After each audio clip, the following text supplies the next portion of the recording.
So, mayroon ngang post ang Bioderm account, ano. So, hindi nga natin alam na mga 18, ano. So, isa na naman itong surprise.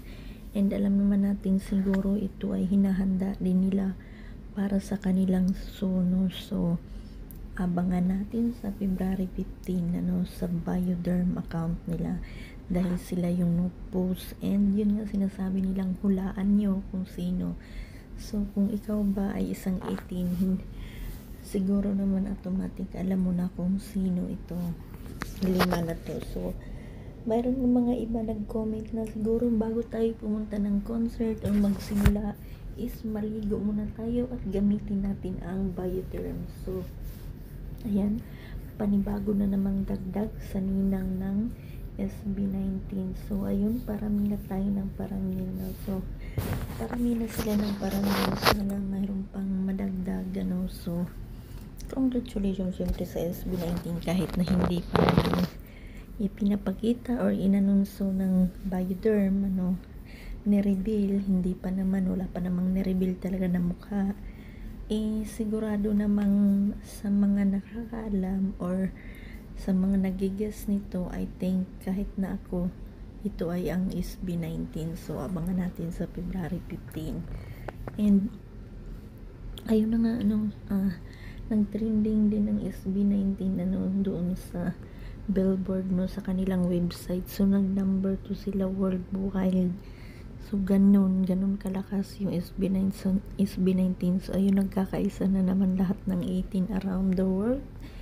And, syempre, kaya siguro kanina nangumusta or may pangumusta si Jeff Benjamin, ano, sa kanyang Twitter, ano, sa kanyang post. Iyon pala is, yun nga, nagulanta nga ang lahat sa post ng Billboard main, ano, no, dahil doon sa simula at wakas ng SB19 World Tour. So, ayun, iikutin na nila yung buong mundo. Sana may mas madagdag pa. Yun nga lang, walang New York.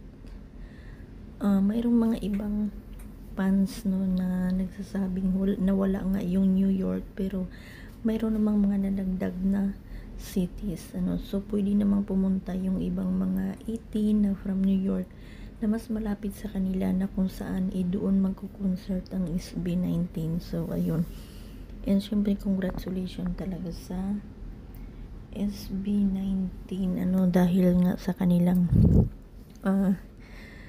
matagumpay, ano, masabihin na natin matagumpay. And syempre, lalong-lalo na yung sa Philippine Arena, sana talaga mas sold out agad-agad. So, ayun. And syempre, congratulations sa SB19 and sa lahat ng 18, and syempre sa 1Z Entertainment. So, yun na muna yung update natin. Thank you. And yun pa pala, may pahabol. Nag-post nga pala si Estelle ngayon ng video sa kanyang TikTok account, ano, na mayroong siyang pasayaw-sayaw. So, ayun, puntahan natin, dalawin natin yung post ni Estelle sa kanyang TikTok account. So, yun lang muna yung update natin. Thank you.